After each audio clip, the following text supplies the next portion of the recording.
Bonjour, ici Philippe au 5 mars pour Québec Nouvelle.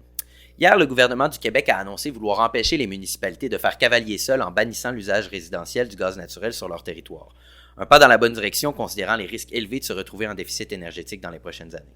C'est une chose que les activistes pressés qui poussent toujours pour plus de politiques radicales devront comprendre. À force de vouloir aller trop vite et d'imposer des politiques intransigeantes, on risque de retourner bien loin en arrière. C'est particulièrement vrai pour l'énergie. Car en cas de déficit d'énergie et de panne, les populations retournent instantanément à des sources d'énergie beaucoup plus polluantes telles que les génératrices à essence, le bois de chauffage, le charbon ou carrément des ordures comme ce fut le cas en Pologne en 2022. Ainsi, mettre la sécurité énergétique d'un pays à risque pour des objectifs de transition pose le risque de déstabiliser la société d'une manière telle qu'on s'en retrouve à polluer encore davantage. C'est complètement contre-productif. C'est un peu dans cet esprit que le gouvernement a voulu mettre un terme à cette tendance grandissante chez les municipalités québécoises à vouloir bannir le gaz naturel. En 2023, Hydro-Québec avait dû émettre un avertissement expliquant qu'une contagion de ce genre de bannissement à la grandeur de la province serait une catastrophe, car la société d'État ne disposerait pas d'assez d'énergie pour subvenir aux besoins des Québécois. On peut voir en cela les conséquences d'une forme de paranoïa climatique qui tend à justifier tous les moyens entrepris, de l'individuel jusqu'au collectif, et qui a donné au palier municipal une toute nouvelle raison d'être ces dernières années. En effet, la proximité du palier municipal avec les enjeux de transport, de construction et de développement du territoire en ont fait des véhicules particulièrement appropriés pour l'activisme environnemental, au point de dépasser les bornes. Car si le principe de chacun doit faire sa part fonctionne pour des gestes de la vie quotidienne, un manque de coordination et de compréhension des implications nationales de certaines de ces décisions municipales peuvent signifier la catastrophe. C'est le cas dans le secteur de l'énergie, puisque les capacités énergétiques de la province concernent toute la population québécoise et non pas chaque ville au cas par cas. Le gouvernement a donc toutes les raisons de mettre son pied à terre et réimposer sa prééminence quand vient le temps de prendre des décisions en matière de transition énergétique. Et il a tout à fait raison de vouloir empêcher le bannissement désordonné du gaz naturel sur son territoire.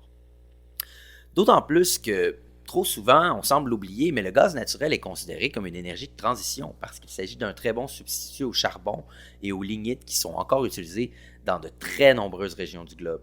C'est donc dire qu'on essaie de laver plus blanc que blanc au Québec en tâchant de bannir cette énergie de transition qui en plus se couple de manière croissante avec des technologies de captage de carbone, réduisant parfois à zéro les émissions totales de GES.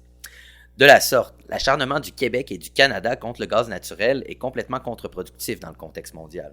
Par exemple, si le Québec n'avait pas empêché la construction de GNL Québec ou l'exploitation ou l'exportation du gaz naturel sur son territoire dans les dernières années, il aurait pu soutenir de manière beaucoup moins polluante ses alliés européens qui vivaient une crise énergétique de grande ampleur en raison de la guerre en Ukraine. En refusant de les aider, nous les avons forcés à renouer avec le charbon et même, dans certains cas, comme en Roumanie, à sacrifier des forêts centenaires pour en faire du bois de chauffage. Et c'est ça compter l'accumulation d'externalités négatives qui ne nous viennent pas tout de suite à l'esprit. Par exemple, face au refus canadien de contracter une entente d'approvisionnement en gaz naturel dans le nord de l'Europe, une entente a été conclue avec le Qatar, allongeant significativement la route des méthaniers jusqu'à leur destination et contribuant encore davantage aux gaz à effet de serre. Un approvisionnement canadien n'aurait eu qu'à traverser l'Atlantique Nord, ça aurait été beaucoup plus logique et moins coûteux sur le plan environnemental. Mais le Canada était trop vert apparemment. Sans parler des enjeux éthiques relatifs au financement de régimes qui se font peu de soucis des droits de l'homme. Autrement dit, en voulant être plus vert que le reste du monde, le Québec et le Canada agissent de manière égocentrique et nuisent à l'environnement dans le reste du monde.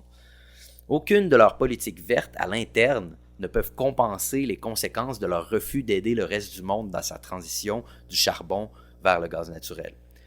C'est aussi pour cette raison que la récente victoire de Quester dans sa poursuite contre le gouvernement du Québec devant la Cour supérieure le 25 janvier dernier est une très bonne nouvelle.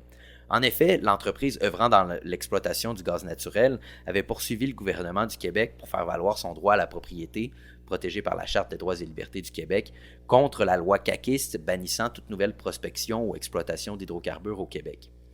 Considérant que ce bannissement expéditif, après des années d'investissement faramineux par les entreprises affectées, constituait une forme d'expropriation camouflée, le juge en charge de l'affaire a décidé de suspendre le bannissement des activités de prospection pour le reste des procédures légales.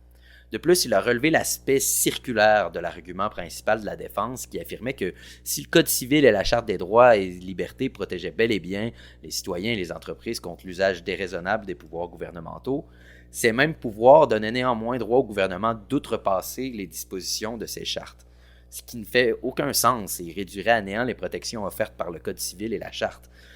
Malgré le fait qu'il ne s'agisse que d'une suspension temporaire du bannissement des activités de prospection, Kester voit ce jugement d'un bon œil, car ça signifie essentiellement que le gouvernement ne pourra pas mettre en application son bannissement pour le moment. L'entreprise garde espoir que le gouvernement revienne sur sa décision de bannir unilatéralement l'exploitation des hydrocarbures et pense que cette décision saura lui faire entendre raison. Quoi qu'il en soit, ces récentes nouvelles concernant le gaz naturel mettent en relief un côté un peu ironique du gouvernement Legault. Alors qu'il voulait bannir le gaz naturel au Québec, il se retrouve à empêcher les municipalités de le bannir. Et maintenant, même sa loi sur la prospection et l'exploitation est remise en question. On ne peut s'empêcher d'y voir les résultats de politiques de transition mal avisées et quelque peu prématurées. Le gouvernement a poussé de nombreux acteurs de la société à chambouler complètement les modalités de notre approvisionnement énergétique, et désormais, il en paie les conséquences. À ce stade, à la place de bannir les bannissements, on en vient à se demander s'il ne serait pas plus approprié de simplement rouvrir la porte au gaz naturel et cesser de s'acharner contre une énergie qui pourrait être une alliée dans la transition énergétique à l'échelle mondiale.